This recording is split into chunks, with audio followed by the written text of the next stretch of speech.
everybody, and welcome back to Tony the Mole Adams YouTube channel. I'm your host. My name is Steve Mascott, and this is, I don't think we've done two shows in 2 days before.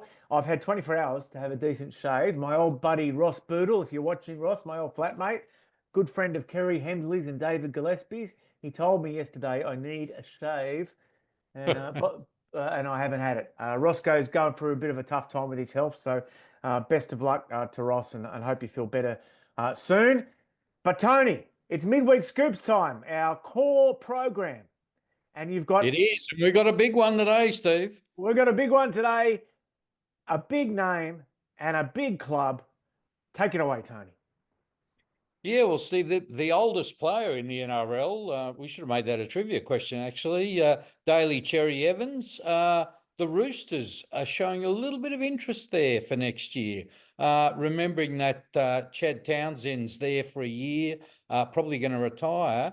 And it brings back memories of Cooper Cronk at the end of a long stay at Melbourne, went to the Roosters for 2 years and won 2 comps. So, you know, the Roosters obviously think Cherry's got that experience, that drive to teach the young guys, you know, what it takes to be a winner. And no formal talks as yet, I should stress, but it's something they're considering. I've heard from 2 board members, so very interesting.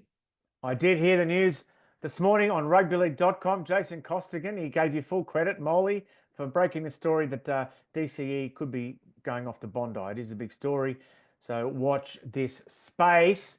Now, Matty Nicholson, good signing for the Canberra Raiders. He scored at least 1 try at the weekend. Two tries it was, yeah. As I said, I was in the air coming back from the US, but I knew he scored at least 1 because I saw it on Twitter. And there's a bit of a story behind how he ended up at Warrington and how he ended up at Canberra, Tony.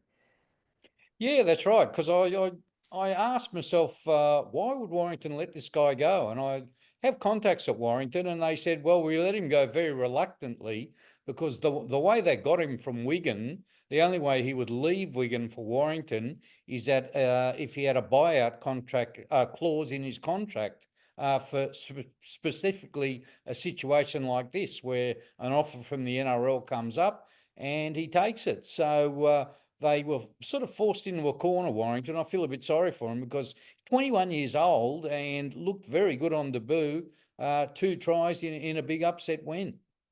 Obviously keen to prove himself in the NRL and has wanted to do that from a very young age, Tony, from what you've just said.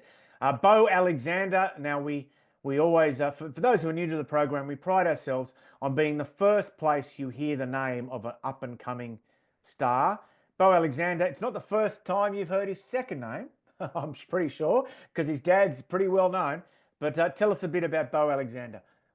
Yeah, well, he's 18 years old. He's the son of Greg Alexander. And Greg, for those who are too young to remember, probably among the most talented rugby league players I've ever seen. Certainly among the most talented backflippers. I think you were there that day, weren't you, Steve, in France?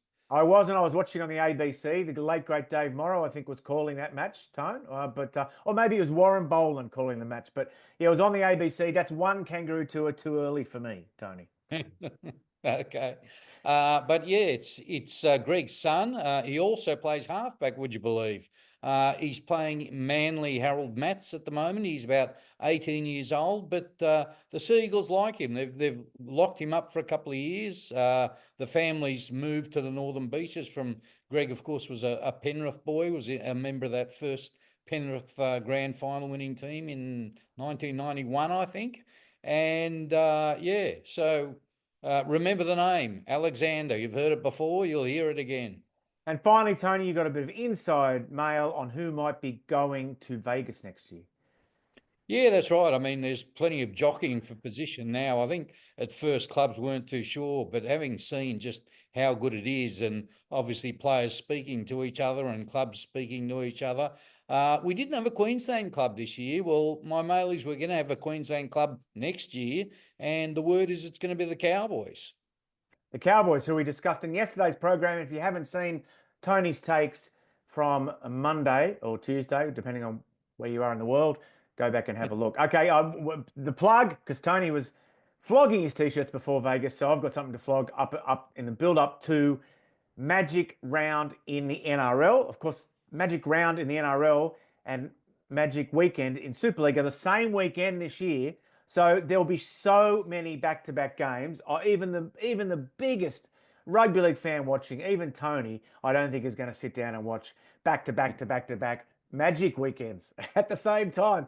But I will tell you that in Brisbane, if you want any of our exotic rugby league merchandise, particularly international merchandise and Super League merchandise, we'll bring it to you in Brisbane. Our man Guy, the Adelaide Rams raconteur, the man who wants to bring back the Rams, he'll bring it to you. So the web address is haroldhorder.com.au and the email address to request an item is sales@wlfmerchandise.com. And Tony, it's great to be doing more than one video a week. And when are you going to file again so we can do another video?